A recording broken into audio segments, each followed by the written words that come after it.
Bonsoir. Au rendez-vous de l'éducation aujourd'hui, nous allons parler du document de politique, le plan sectoriel de l'éducation. On va parler de la feuille de route gouvernementale affectée au ministère des enseignements primaires, secondaires, techniques. Nous allons parler également des réformes au sein de ce département et terminer par l'analyse des résultats aux examens finaux de 2024. Fidèles téléspectateurs, bonsoir. J'ai sous la main le document de politique plan sectoriel de l'éducation élaboré par l'État depuis 2010. Et dans ce plan sectoriel de l'éducation, il y a plusieurs axes. Nous l'avons rappelé dans les émissions précédentes où il est question de l'accès à l'éducation, tout ce qui est lié aux infrastructures, de la qualité de l'éducation, du pilotage, de la gouvernance, des axes tels que l'inclusion, d'autres concernant le pilotage. Aujourd'hui, particulièrement, comme je l'ai dit tantôt, nous allons voir qu'est-ce qui est en train de se faire au niveau du ministère de l'enseignement primaire, secondaire, technique, concernant la qualité de l'éducation. Et pour cela, je vous présenterai mon invité qui est venu au nom du ministre de l'enseignement primaire, secondaire, technique. Et donc, c'est avec lui que nous allons explorer tous les points que nous avons retenus pour ce numéro de débat éducation. Nous nous retrouvons dans un instant après ce jingle.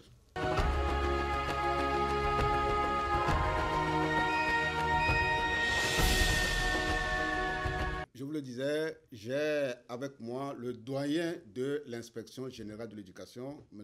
Noisson. Bonsoir. Bonsoir, M.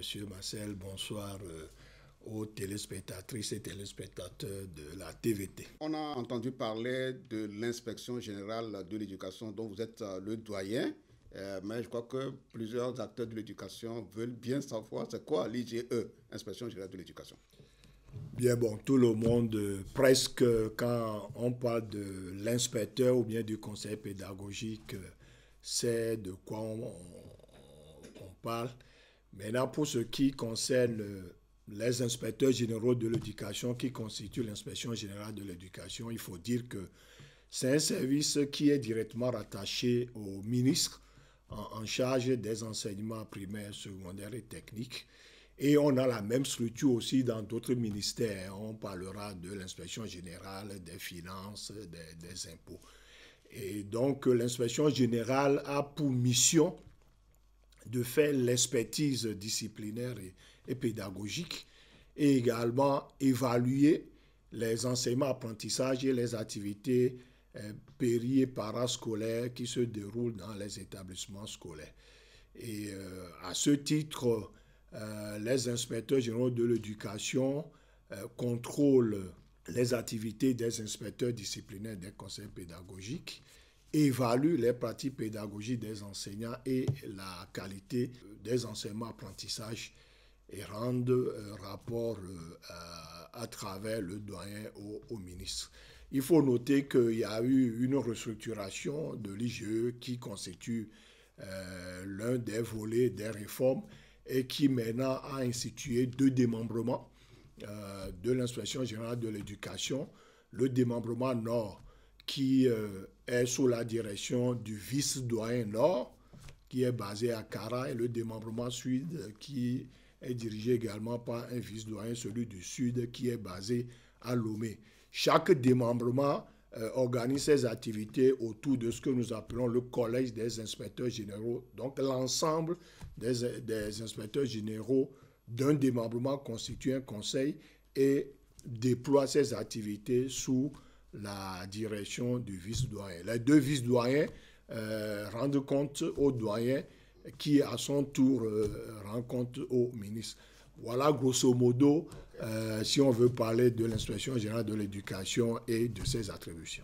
Alors, fidèles téléspectateurs, c'est juste un clin d'œil pour que nous puissions découvrir davantage ce service-là piloté par le doyen qui est à mes côtés sur ce plateau. Je l'ai dit, nous allons aborder maintenant la feuille de route gouvernementale. Vous savez qu'au niveau des ministères sectoriels de l'éducation, enseignement primaire, secondaire, technique, enseignement technique, alphabétisation et l'enseignement supérieur, le gouvernement a confié une feuille de route particulière, un programme particulier en matière d'éducation à ces sous-secteurs.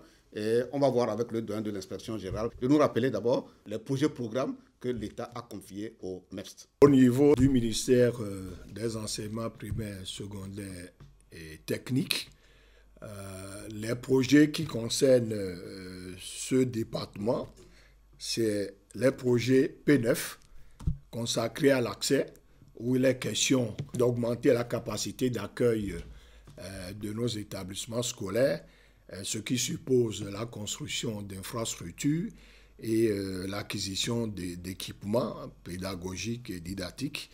Et le projet P10, qui est consacré à l'amélioration de la qualité des apprentissages. Donc voilà les deux projets clés pour ce qui concerne le ministère en charge des enseignements primaires, secondaires et techniques. Alors, je crois que c'est depuis 2020 que le gouvernement a confié cette mission à votre département. Aujourd'hui, quel est le niveau de réalisation? À quel pourcentage on peut évaluer que ce soit le P9 consacré aux constructions et au P10 à la qualité de l'éducation, comme vous le dites? Bon, à ce stade, je ne saurais avancer un chiffre exact, mais ce que je peux dire pour ce qui concerne l'ACE, qui demande la construction des salles de classe, des infrastructures, il y a beaucoup de choses qui se font. Il y a la NADEB qui construit les salles de classe, il y a d'autres structures, mais surtout le ministère, le MEPS bénéficie de l'appui des partenaires financiers techniques à travers un certain nombre de projets. Et là-dedans, vous verrez que toute l'année 2022-2023, il y a les infrastructures qui sont construites et je pense là, une troisième phase est encore lancée sur le PACIB. Donc on a exactement 3 projets là-dessus.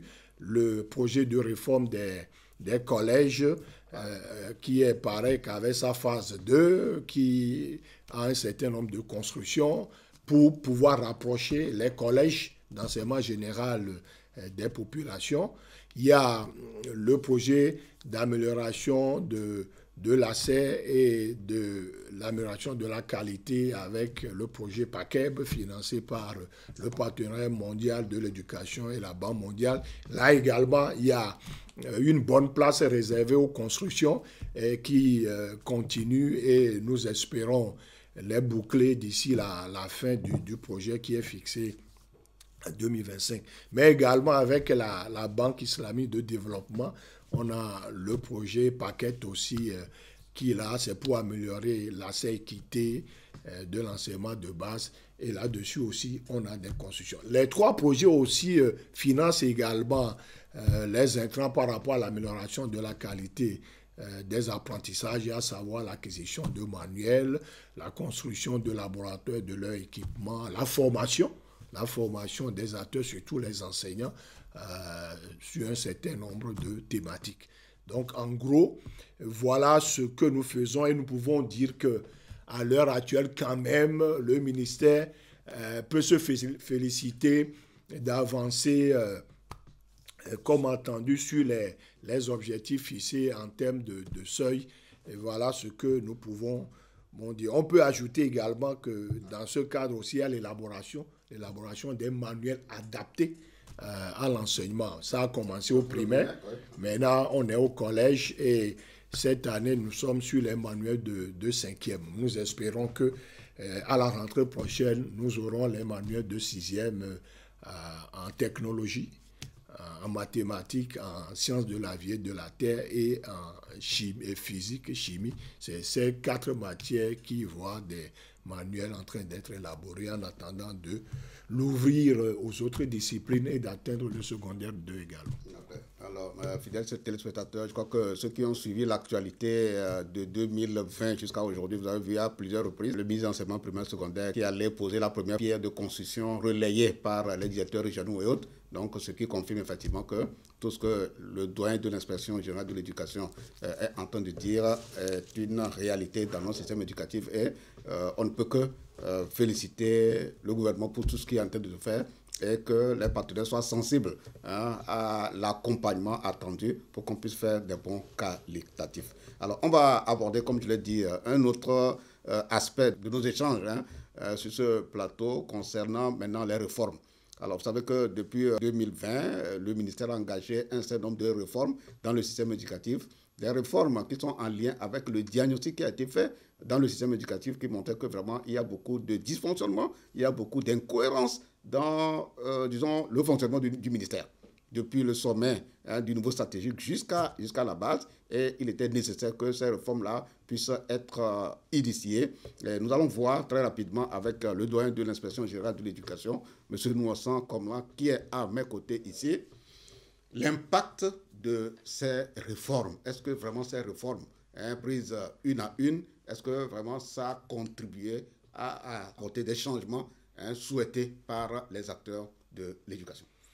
Aujourd'hui, je pense que chaque Togolais ou bien les observateurs du système éducatif peuvent dire qu'il y a une évolution dans le fonctionnement du système éducatif, tant sur les capacités d'accueil et l'amélioration de la qualité des enseignements. Naturellement, les réformes arrivent pour toujours continuer par améliorer et nous pouvons citer entre autres la réforme qui concerne la formation initiale des professeurs d'école. Avant, on les appelait instituteurs, institutrices. Maintenant, c'est des professeurs d'école. Et ça se justifie parce que cette formation qui était d'une année est portée maintenant à 2 ans. Et ce qui fait qu'à la sortie, les élèves formés ont un niveau de Bac+2. Du coup, c'est l'appellation professeur d'école pour ne plus faire cette distinction entre les intervenants au primaire et au secondaire. Et également, cette formation maintenant est basée sur le système LMD. Donc, c'est des UE avec des crédits. Et notez également que la part belle est faite à la professionnalisation, ce qui fait qu'à plus de 51%, c'est les stages, et surtout le stage en responsabilité. Nous avons la première cohorte qui est en train de finir le semestre 4 et il y a la deuxième cohorte qui a suivi et qui a démarré. Il y a également la réforme curriculaire. Toujours dans les UNFP? Non, là, les UNFP, c'est la formation initiale des professeurs d'école. Bon, là, c'est cette réforme que j'ai abordée pour souligner surtout le fait qu'on a porté maintenant cette formation à 2 ans et également basée sur le système LMD. Un autre élément à ajouter là, c'est que maintenant, c'est une entrée qui est faite sur étude de dossier et qui est ouverte à tout candidat qui veut bien embrasser la carrière d'enseignant. Ce n'est plus comme avant où vous entrez d'abord par concours et c'était réservé à un groupe réduit. Maintenant que c'est ouvert, nous avons pour chaque cohorte autour de 2300, 2400 candidats. Et donc, c'est à la sortie maintenant de la formation que celles qui réussiront pour le concours d'entrée dans la fonction publique deviendront des enseignants fonctionnaires.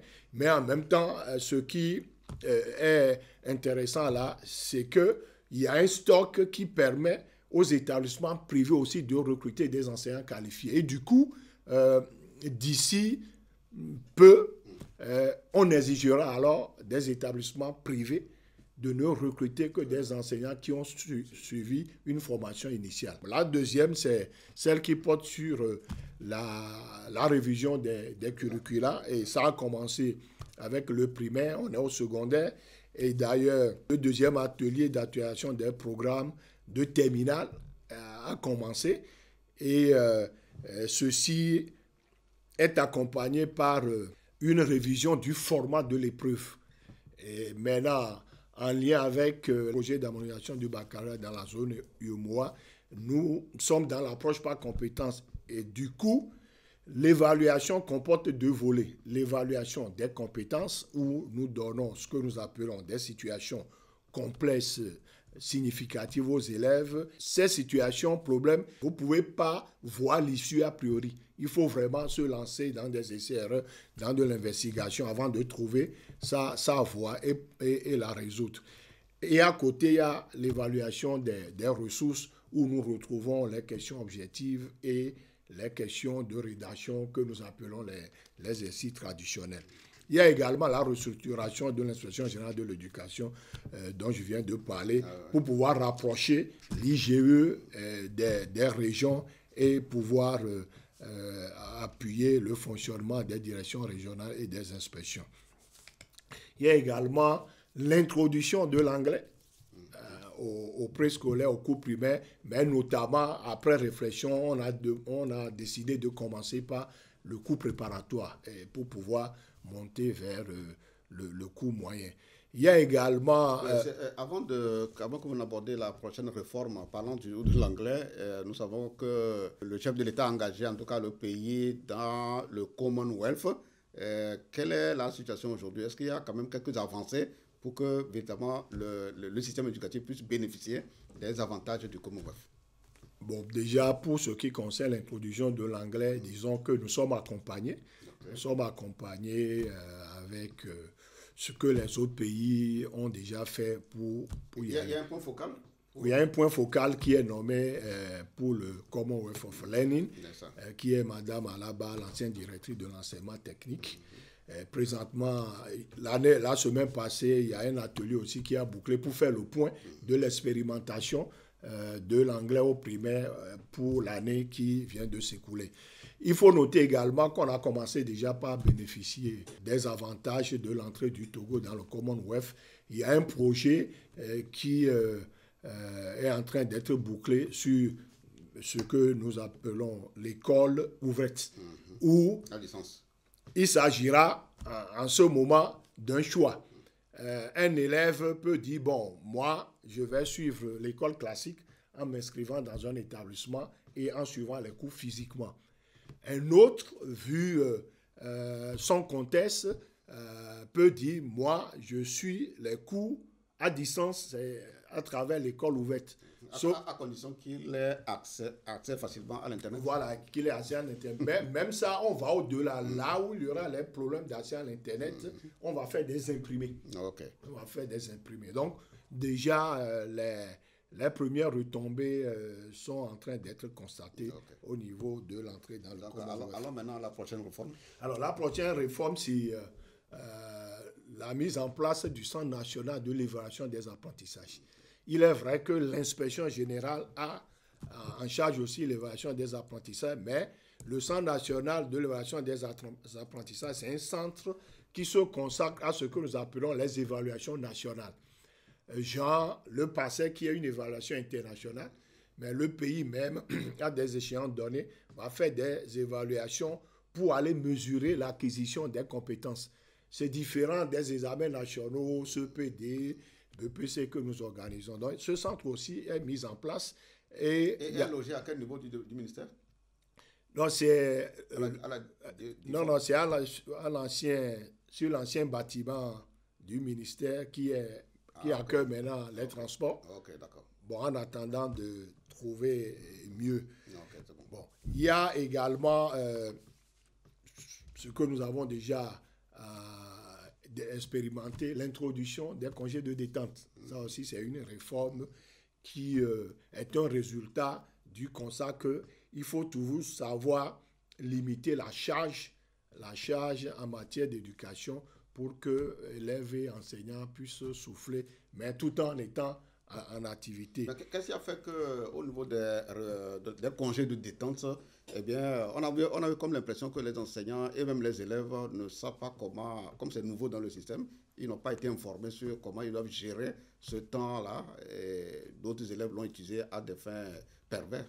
Oui, évidemment. Bon, tout début d'une réforme peut comporter aussi des biais. Je pense que avec le petit temps d'exercice, chacun a compris maintenant le pourquoi, puisque, disons-le, les congés de détente, ce n'est que tout simplement une augmentation des congés que nous connaissons, les congés de Noël, les congés de Pâques, on en a ajouté. Et le temps passé là permet aujourd'hui quand même de se dire que chacun scène maintenant les contours du pourquoi de ces congés, ce qu'il faut faire avec. Et je pense que au cours de l'année qui s'annonce 2024-2025, là, les choses vont aller mieux et peut-être les biais que nous avons constatés vont être corrigés. Bon, à côté de ces réforme principale, il y a quand même d'autres actions qui sont menées en termes de mesures. Je pense que quand on parlera des résultats, on reviendra sur certaines actions. Mais on notera quand même que de 2020 à aujourd'hui, il y a une emphase qui est mise sur la formation des enseignants, surtout du secondaire. Avant, c'est avec les projets qui concernaient le primaire qu'on formait les enseignants du primaire, mais avec le PAREC et le fait que maintenant l'enseignement fondamental, c'est sur 15 ans, donc inclut le primaire et le secondaire 1, il y a la formation continue des enseignants qui est en train de prendre le volume nécessaire et on ne peut que se féliciter de cela parce que l'enseignant est l'un des piliers de la qualité des apprentissages. Alors, fidèles téléspectateurs, si vous nous avez pris au vol, je suis avec le doyen de l'inspection, l'inspecteur général de l'éducation, M. Nouonsan. Ces réformes vont dans l'intérêt supérieur aussi bien des élèves, des enseignants, en tout cas, bref, du système éducatif, on va le dire ainsi. Mais est-ce que vous avez mis en place un mécanisme pour recueillir les avis de tous ces acteurs? Qu'est-ce qu'ils pensent de ces réformes? Qu'est-ce qu'ils suggèrent éventuellement? Alors, bon, un mécanisme défini tel quel, peut-être non, mais ce mécanisme se traduit par des rencontres. Bon, Monsieur Marcel Toyi même en témoignera. Par exemple, si nous prenons l'association des parents d'élèves, elles sont censées être impliquées dans la gouvernance des établissements scolaires. Et de ce fait, les parents, à travers leurs associations, ont leur mot à dire sur le fonctionnement de l'établissement, sur les résultats. Très souvent, malheureusement, certains parents pensent que l'association des parents d'élèves, c'est seulement pour les cotisations parallèles. Il faut qu'on renforce leur capacité. Bon, voilà. Il faut qu'on renforce leur capacité. Sinon, l'association des parents d'élèves a des attributions qui lui confèrent un pouvoir de regard sur tout ce qui se passe dans les établissements scolaires et pouvoir, en ce moment, exprimer leurs préoccupations si on trouve qu'il y a des choses à corriger. Ça, c'est le premier strate de l'implication ou bien de la consultation des bénéficiaires indirects. Il y a ensuite les revues sectorielles du plan sectoriel de l'éducation, la revue annuelle. Et là, la société civile, les parents d'élèves qui participent, bon, les enseignants à travers leurs syndicats, ils font partie de ceux qui ont des acteurs, donc on ne va pas les citer, mais déjà les deux, et également d'autres partenaires, les partenaires techniques et financiers qui sont là, qui ont leur regard également pour pouvoir dire comment ça va et ce qui ne va pas. Je peux aussi signaler que il y a en préparation, il y a un atelier qui s'est tenu la semaine passée à Kpalimé pour l'élaboration des indicateurs de prestations de services éducatifs. C'est confié au Centre national de l'évaluation des apprentissages et bientôt, il y a des enquêtes qui vont être menées et là, ce sera un mécanisme bien huilé pour recueillir les avis des acteurs, des partenaires du système éducatif sur ce que donne comme service ce système et apprécier ce qui permettra, lorsqu'il y a des insuffisances, de pouvoir prendre les dispositions pour les corriger. Alors, c'est bien, hein, toutes ces réformes, on sent que véritablement ça s'impose. Mais il est bien aussi de savoir les vraies motivations qui soutiennent ces réformes. La principale motivation, c'est que, on le sait, le système éducatif, s'il est mis en place, c'est pour que les produits qui sortent soient de bons produits. Et que, par exemple, si nous prenons pour ce qui concerne nos ministères, nous nous préparons jusqu'à l'enseignement secondaire, il va falloir que les sortants de l'enseignement secondaire puissent, soit s'ils décident de poursuivre leurs études supérieures ou bien veulent rentrer dans la formation professionnelle, puissent être à même de pouvoir continuer et réussir et à la fin être des citoyens qui apportent leur pierre à la construction et au développement du pays. Et donc, c'est pour ça qu'il faut nécessairement, à des moments donnés, questionner le fonctionnement du système éducatif et s'assurer que les objectifs qui lui sont fixés sont atteints ou doivent être révisés au regard du contexte national et international qui demande davantage maintenant de pouvoir proposer des services qui permettent de mettre en adéquation les besoins de l'État avec le système éducatif qui est censé former les citoyens pour cela. Merci, monsieur le doyen de l'Inspection générale de l'éducation. Nous savons qu'en 2020, tous les systèmes éducatifs dans le monde entier ont été affectés par la COVID-19. Cette COVID a mis en évidence quelques éléments de faiblesse de nos systèmes éducatifs. Et donc, à la suite donc, de cette COVID, le gouvernement togolais, à travers l'appui de tous les partenaires, eh bien, est en train de travailler pour rendre véritablement nos systèmes éducatifs résilients.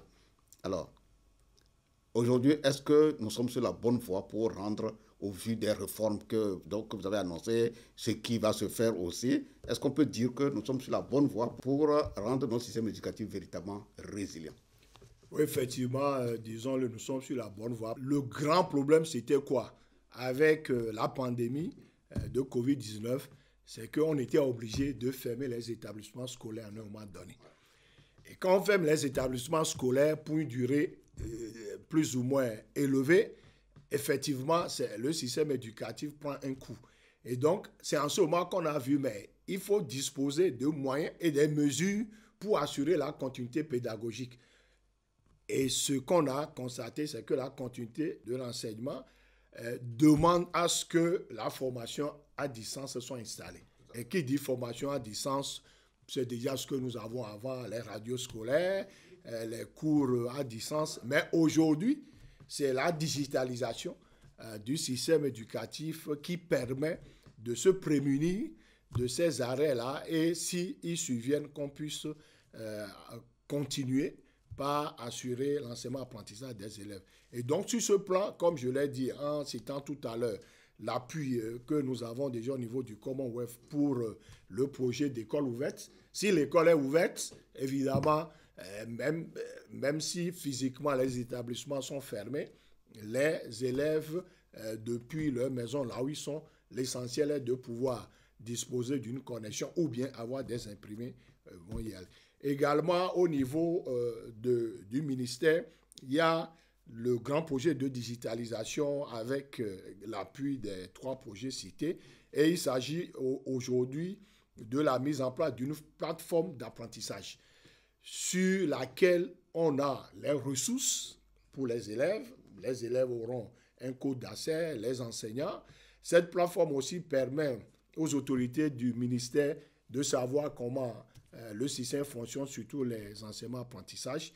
Le contenant est déjà élaboré pratiquement. Maintenant, il s'agit d'aller au contenu, puisque là, on doit disposer d'un studio comme celui-ci pour faire de la production où des enseignants interviendront et ça permet de mettre des ressources sur la plateforme.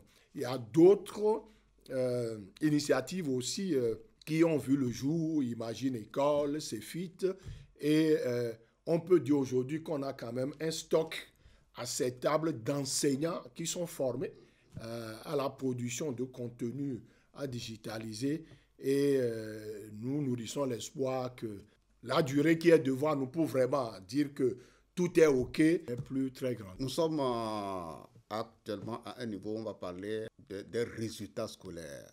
En comparant le taux de réussite cette année par rapport à l'année dernière, on se dit l'écart est au grand. L'écart est au grand. Heureusement, le doyen de l'Inspection générale va aborder la question tout à l'heure pour éclairer la lanterne des téléspectateurs, pour éclairer la lanterne aussi bien des parents que des élèves, parce que personne ne comprend comment ça s'est passé que de 80%, on est arrivé à 31, à 24 selon les régions. Alors, monsieur le doyen de l'Inspection générale de l'éducation, est-ce que ces résultats pour vous étaient prévisibles ou bien ça a été une surprise pour vous? Bon, disons d'emblée qu'avec les réformes curriculaires qui sont en cours, toutes les actions de formation, les équipements qui sont en train d'être faits, nous devons nous attendre à des conséquences positives sur les performances des élèves. De sorte que maintenant, d'année en année, on doit avoir une évolution dans les performances. Mais il faut reconnaître que les résultats de cette année, on peut dire que ça n'a pas surpris. En évoluant, on comprendrait bien. Parce que si nous prenons le bac 1, cette année, nous sommes à 71,73% contre 80,86%, soit un recul de 9,23 points. Pour le CEPD, nous avons obtenu 77,75% comme taux national au lieu de 97,98% l'année passée, un recul de 20 points. Mais c'est surtout au BPC qu'on est passé de 81,77 l'année passée à 44,09 cette année, soit 37 points, disons 38 points de. Donc, sur l'ensemble, il y a eu un recul. Concernant les 3 premiers examens, on n'a pas encore les résultats du bac 2 qui, d'ici la semaine prochaine, seront proclamés. Donc, il y a ce recul. Mais nous pouvons dire que pour ce qui concerne le CEPD et le BPC, les taux obtenus sont quand même dans les marges, comme je le disais, qui montrent qu'il y a de l'avancée dans l'amélioration. Maintenant, pourquoi ces reculs d'une manière générale? Évidemment, vous vous souvenez que l'année passée, les résultats obtenus, puisque c'est ça la société. L'année passée, c'est la même société qui disait, mais comment se fait-il qu'on a eu des 100% par ici, des 98% par là, que non, c'est anormal. Bon, cette année, là aussi, on trouve que c'est anormal qu'on ait reculé. Bon, la société ainsi faite, il faut pouvoir justifier, dire ce qui se passe. Voilà, alors, naturellement, l'année passée, le ministère avait mis en place une expertise de la qualité de la correction. Ce qui n'existait pas. Ce qui n'existait pas. Alors, ça fait partie même des réformes qui vont s'ajouter à voilà, les mesures dont je parlais, voilà. C'est ça. Et les résultats de cette expertise ont révélé des manquements et des insuffisances. C'est ça qui a justifié la prise d'un certain nombre de mesures, à savoir l'arrêté numéro 368 du 23 août 2023 qui a complété l'arrêté 074 qui porte police des examens, où maintenant il est clairement mentionné des sanctions contre les acteurs sur la chaîne de l'organisation des examens qui se rendront coupables de manquements. Et une sensibilisation a été déclenchée tout au long de l'année 2023-2024 pour situer chacun et chacune sur ses responsabilités. Également, pour cette année, le choix des surveillants, des correcteurs, a été vraiment regardé pour que ça soit celles et ceux qui ont cette capacité qui soient convoqués pour les examens. Un autre élément, nous avons décidé d'échanger les copies entre les régions. Pour le BPC, le bac 1, aucune région n'a corrigé ses propres copies. Alors qu'avant, chaque région corrigeait ses propres copies. Ou bien même chaque inspection corrigeait ses propres copies. Et c'est normal que nous sommes des êtres humains. À un moment donné, les gens peuvent se dire, attention, c'est nos propres élèves. Hein. Bon, on va faire attention aux nôtres. Donc, cette année, aucune région n'a corrigé ses copies pour le BPC et le bac 1. Et pour le CEPD, aucune inspection n'a corrigé ses propres copies. Même si c'est le cas, c'est dans une proportion très petite. De sorte qu'on puisse enlever cette question de attention, ben, c'est mes propres élèves, il faut que je sois sûr aussi de ne pas contribuer à leur échec. Alors, ces mesures ajoutées au fait aussi que à partir de l'année passée, le corrigé type est un corrigé type national qui est mis en place par la direction d'enseignement concernée. Pour le BPC, pour le bac 1, c'est la direction de l'enseignement secondaire général avec les inspecteurs qui ont élaboré le corrigé type qui a été discuté dans un premier temps par les centres de correction. Des propositions d'amélioration sont faites et qui sont remontées au directeur d'enseignement qui maintenant revient encore avec les inspecteurs pour les stabiliser. La même chose a été faite cette année pour le CEPD aussi. Parce qu'avant, c'est chaque centre de correction qui élaboraient son corrigé type.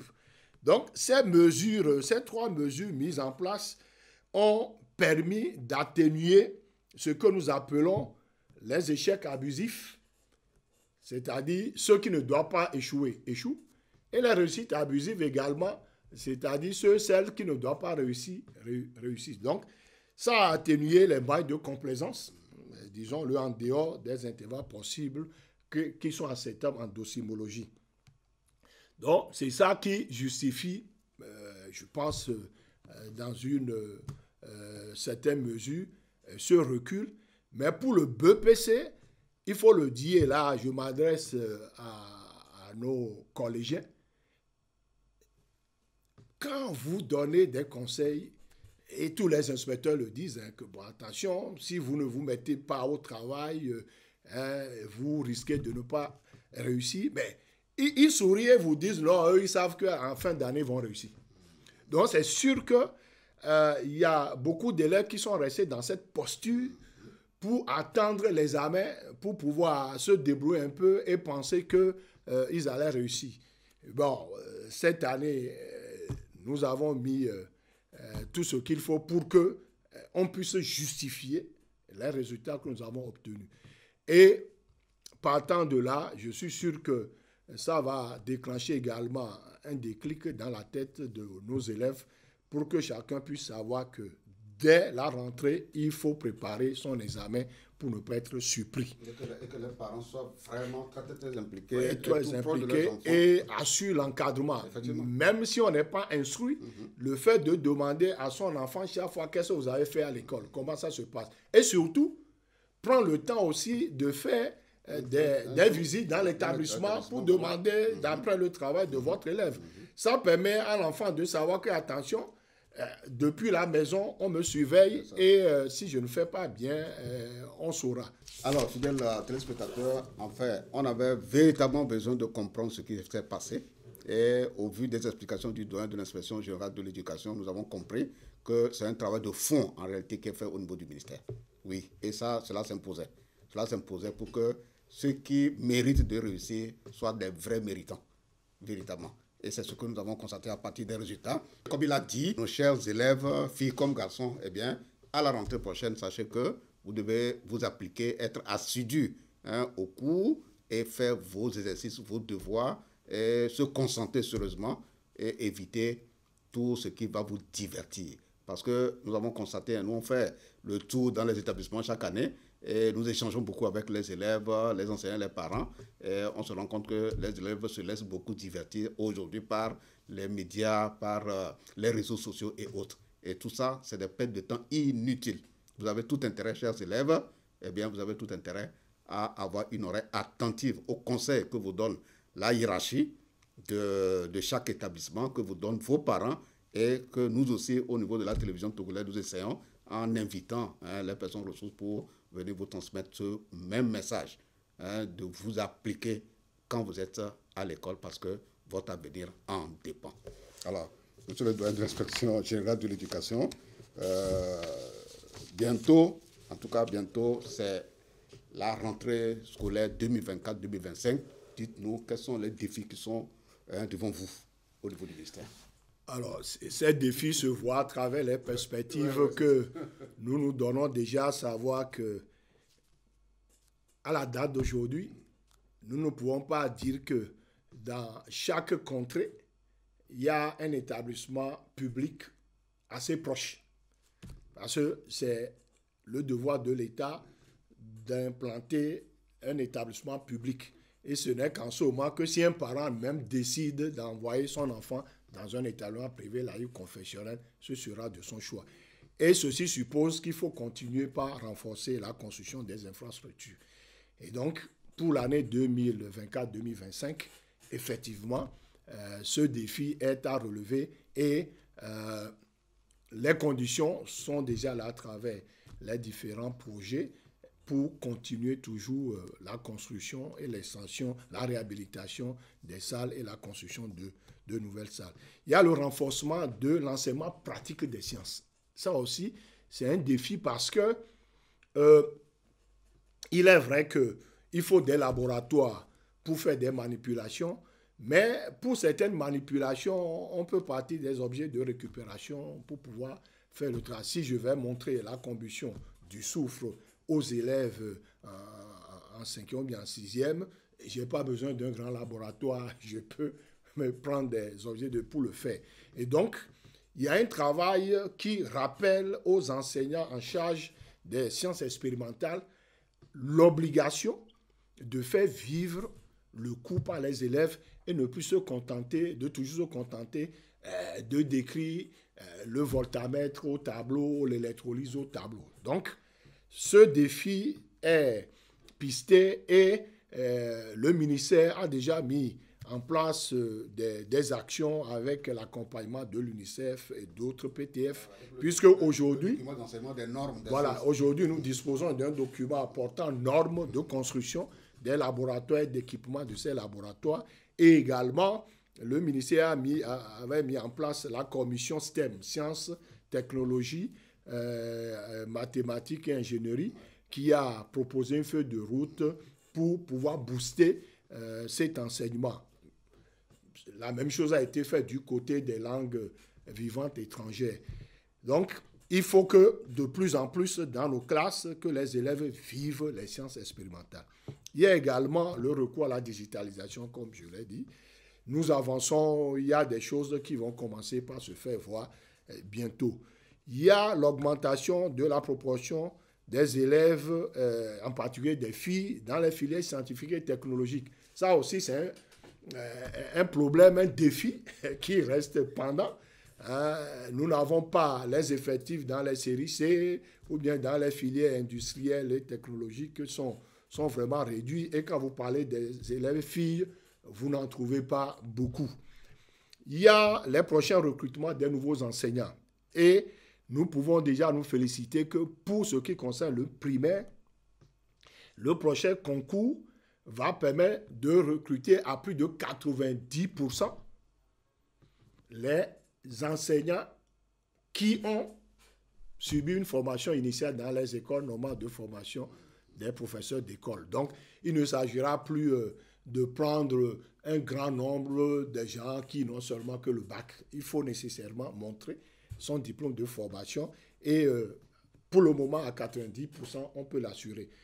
Avec la deuxième cohorte, la troisième cohorte, là, on sera sûr même qu'on a suffisamment un stock d'enseignants formés initialement pour pouvoir les recruter dans la fonction publique et également nourrir les établissements privés là-dessus et réduire maintenant, pour ne pas dire éteindre le groupe des enseignants volontaires parce que beaucoup sont allés à cette formation ou bien sont déjà recrutés. Il y a la généralisation de la formation continue des enseignants en poste et surtout à tous les niveaux. À tous les niveaux et surtout en collant aux besoins spécifiques de ces enseignants. Parce qu'il faut le dire, jusque-là, nous faisons la formation continue à l'aune des manquements ou bien des enseignants qu'on a constatés. Mais il est vrai que la formation continue dans un périmètre pédagogique, ici, par exemple, à Lomé, peut ne pas être la même en termes de thématiques à aborder si on se retrouve peut-être dans les savanes. Et donc, il y a la direction des ressources humaines qui en charge la formation initiale continue, mais aussi il y a un comité qui est mis en place sur la formation continue pour proposer un schéma et un dispositif. Et donc, systématiquement, avec la carte de compétences unique que la DRH élabore, on saura à échéance dans telle région, dans telle circonscription pédagogique, quels sont les renforcements à donner aux enseignants parce qu'on aurait vu que dans telle matière, il y a des insuffisances à faire. Et également, continuer le renforcement des enseignants en matière d'évaluation des apprentissages en contexte APC. Voilà, en termes de défis et perspectives en même temps pour ces défis, ce que je peux cité pour l'année 2024-2025 qui va s'ouvrir bientôt. Alors, fidèles téléspectateurs, nous tenons à dire merci au ministère à travers le doyen de l'inspection générale qui est venu partager de belles informations avec nous pour nous faire comprendre ce qui se passe réellement, les dispositions qui sont en train d'être prises pour que notre système éducatif soit un système non seulement de qualité, mais un système véritablement résilient où les sortants de notre école soient capables de se prendre en charge, de créer eux-mêmes et d'être efficaces partout où ils se retrouvent. En fait, c'est l'objectif final. Et, monsieur le doyen, nous sommes arrivés à la fin de débat thématique. Si vous avez un dernier mot à l'endroit des acteurs, eh bien, vous avez l'opportunité. Merci beaucoup. Tout le plaisir est à nous pour cette opportunité qui nous a été offerte. Nous nous adresserons encore une fois à nos apprenants pour dire là, nous sommes rentrés pratiquement dans les grandes vacances. Nous aide à nous construire. Il est vrai, par exemple, on n'a pas eu le temps de pouvoir faire du dessin, de pouvoir pratiquer les arts plastiques et autres, de pouvoir faire de la musique. Pendant les vacances, il faut également aller vers l'art au lieu de se retrouver toujours sur les WhatsApp et faire autre chose. Voilà. Pendant les vacances aussi, chaque apprenant doit pouvoir se dire, bon, j'ai un programme qui me permet d'avoir un petit temps chaque semaine pour me renforcer. On est d'accord que l'intelligence est assurée si on a eu un temps d'oubli. Mais si on part toutes les vacances aussi très loin de nos cahiers, de nos cours, ce n'est pas bien. Il faut pouvoir se renforcer parce qu'il est démontré qu'on ne peut jamais maîtriser une classe qu'on quitte à plus de 70% avant de la quitter. Donc, il reste toujours une marge qu'il faut pouvoir compléter pendant les vacances. Et que les parents aussi puissent continuer par les encadrer et les préparer.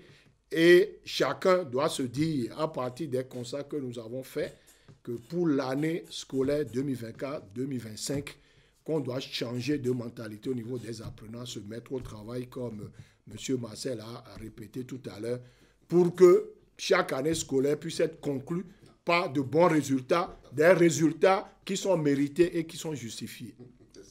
En tout cas, le message est passé. Je crois que c'est tombé dans de bonnes oreilles, chers élèves du Togo. Le message est bien passé. Et nous tenons une fois encore à dire merci au doyen de l'inspection générale de l'éducation. Nous bouclons un débat thématique. On va ouvrir tout à l'heure la rubrique Actu Éducation.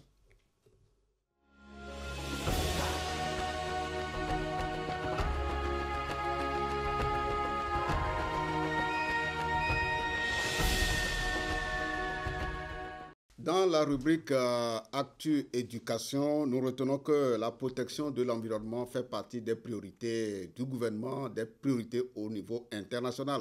La semaine dernière, notre président de l'Assemblée nationale a représenté le chef de l'État au Congo pour un atelier le tout premier du genre sur la question de protection de l'environnement pour que, on puisse reboiser tous les espaces.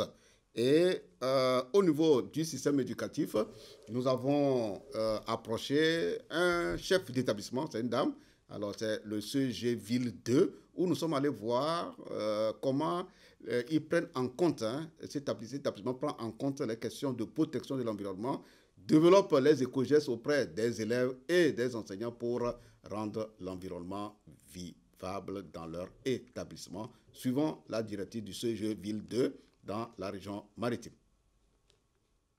Après le projet d'éducation à la promotion d'un environnement sain, dont nous avons suivi la formation, la directrice avec 6 autres enseignants, de retour à l'école, nous avons essayé de créer un club d'environnement. Et c'est ce club d'environnement qui nous aide.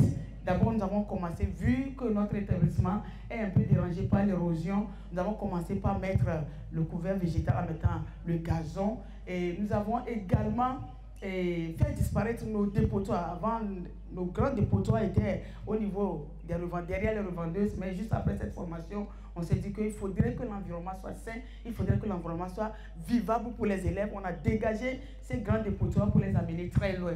Nous avons également commencé par sensibiliser les enfants sur la thématique de la propriété de l'établissement en leur demandant de réduire les tas d'ordures et de recycler les ordures pour que nous puissions être à l'aise. Du côté du service de l'environnement, L'année passée, il nous avait produit 200 plans. 200 plans, mais sur ces 200 plans, actuellement, nous n'avons que quelques 5 qui sont restés parce que les bœufs, chaque fois que nous continuons notre politique, les bœufs nous dérangent et ils enlèvent les plans. Cette année, nous n'avons plus de 200 plans, mais on a pris 70. Et vous allez voir au niveau des revendeuses, on a essayé de les encadrer avec des briques pour les sauver de la destruction des bœufs. Et on a mis également une ligne au niveau de notre aire de jeu qui va constituer de l'ombre pour nous lorsque nous serons dans nos jeux de football. C'est ce que nous faisons. Et dans cette dynamique également, nous sensibilisons les élèves. Et ce matin, les élèves sont arrivés.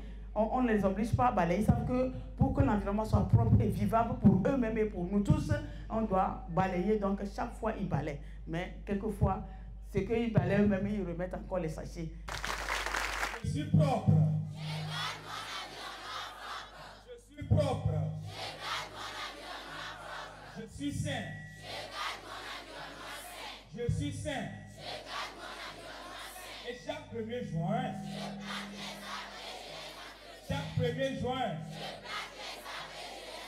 faites du bruit pour vous-même.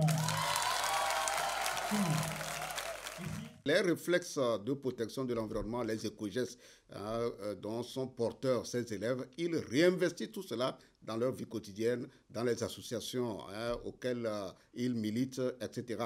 Et samedi dernier, l'association ISCOM a mobilisé ces élèves et ils ont fait le tour dans la commune Zio 2 vers Michintové, Corvier, pour ramasser les ordures dans les quartiers. Et nous allons suivre le responsable de ISCOM qui va nous dire les vraies motivations de cette activité de salubrité publique.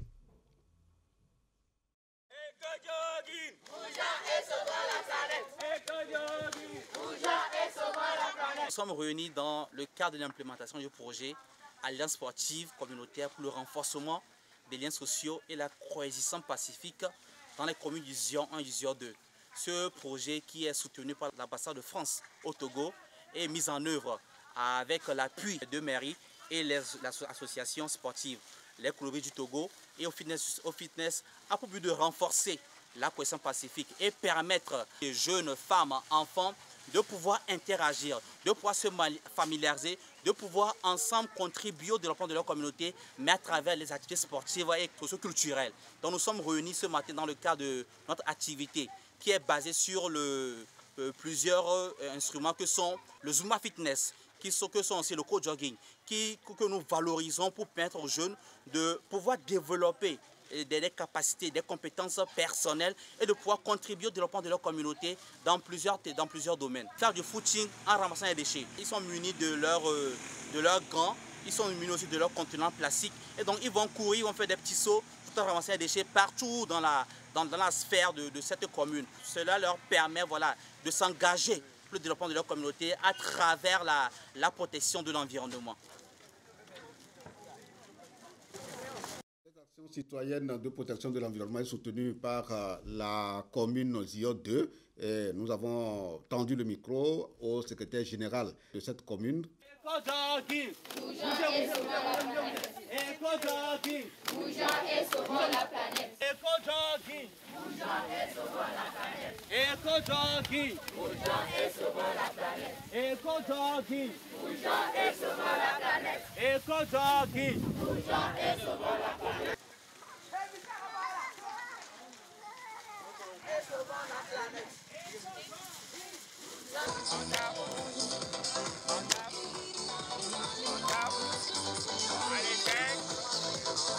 Le problème de l'insalubrité est un problème réel dans notre commune. Comme vous savez si bien, dans les villes d'Afrique subsaharienne, le problème de gestion des déchets est un problème récurrent, très fort.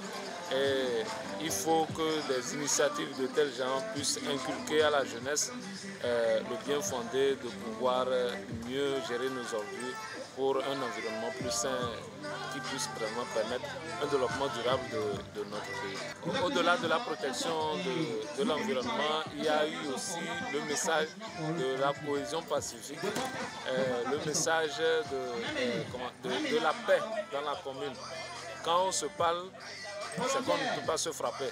C'est quand la communication est rompue qu'on pense que l'autre pense que, mais quand on se parle, il y a moins de chances qu'on se frappe dessus. Donc je crois quand même que le message qui est passé ici, le message de cohésion sociale aussi est un message important qui puisse vraiment permettre le développement de la communauté et partant le développement de la commune et pourquoi pas le développement du Togo. Ce matin, on a ramassé les déchets. On a circulé dans les quartiers. Nous sommes passés dans la commune de Jodi pour ramasser les sachets plastiques. Nous sommes très fiers de ce que nous faisons parce que nous faisons ça pour la propriété de cette commune. On a fait le sport. On a ramassé les ordures. À travers cette activité, nous allons les sensibiliser et leur dire que ramasser les sachets, c'est une bonne chose pour l'environnement. Et ça garantit aussi notre santé.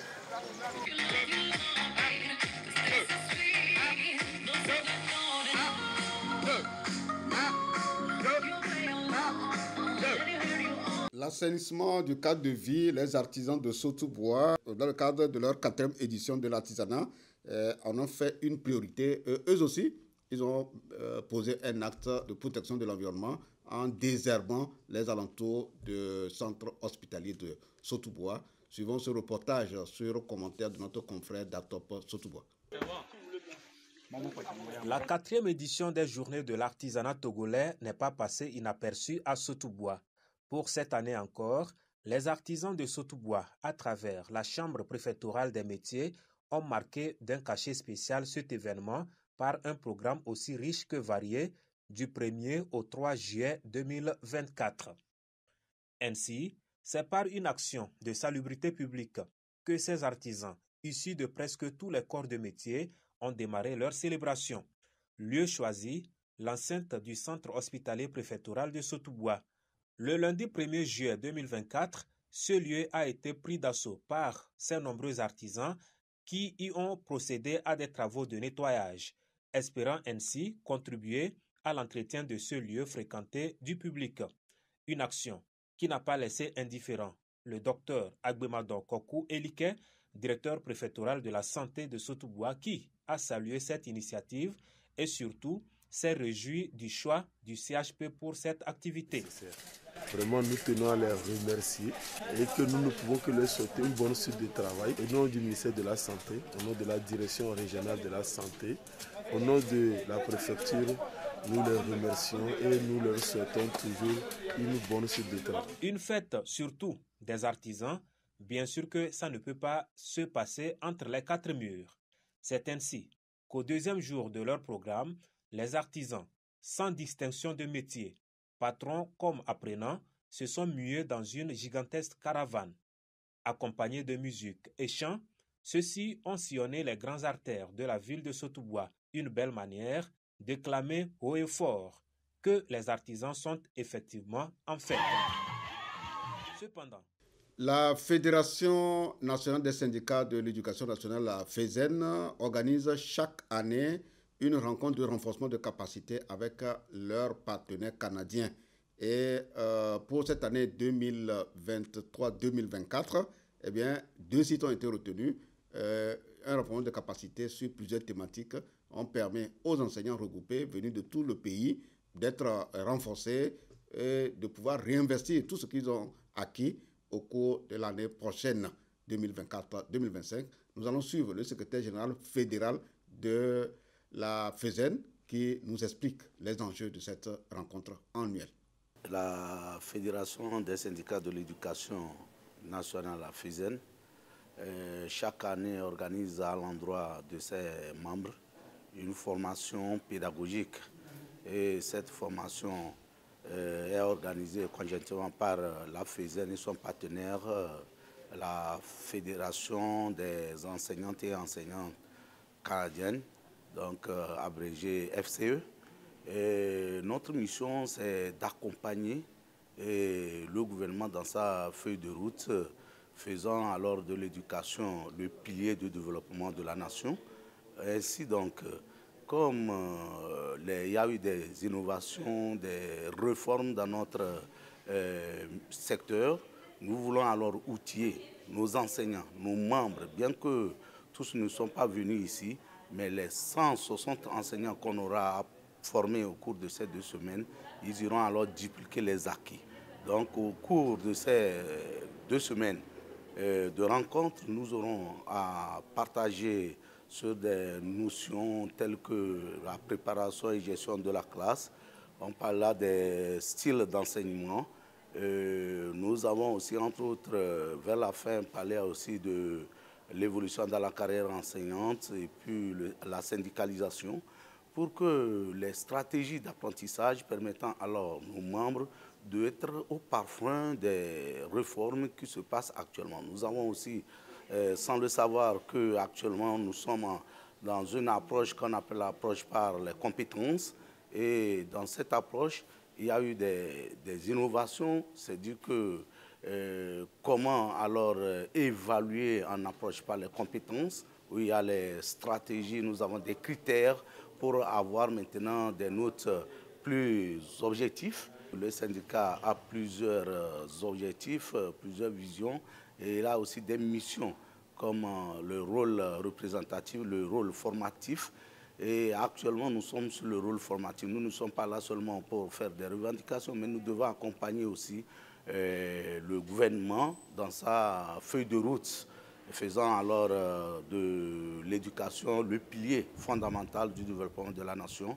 C'est le lieu aussi de témoigner toute notre reconnaissance au gouvernement togolais, avec en sa tête le président de la République, Faure Gnassingbé Gnassingbé, qui ne ménage aucun effort quand il s'agit de l'éducation. On est représentant de la CTF-FCE, la Fédération des enseignants du Canada, et nous sommes ici au Togo avec la FESEN et on est en train de développer de la formation en collaboration avec la FESEN pour enrichir l'éducation et de faire des échanges, pas juste pour les Togolais, mais aussi pour les Canadiens, pour voir comment nos systèmes se comparent et comment on peut s'améliorer, les Canadiens ainsi que les Togolais. Donc, pour but, on veut vraiment échanger nos méthodes puis nos stratégies d'enseignement. L'émission Débat Éducation est ainsi bouclée avec cette rubrique Actu Éducation. Nous tenons à dire merci à l'équipe de réalisation. Merci aussi à vous, téléspectateurs, qui nous avez suivis avec beaucoup d'intérêt et nous espérons vous retrouver plus nombreux la semaine prochaine pour un autre numéro de Débat Éducation. D'ici là, portez-vous bien. Bye bye.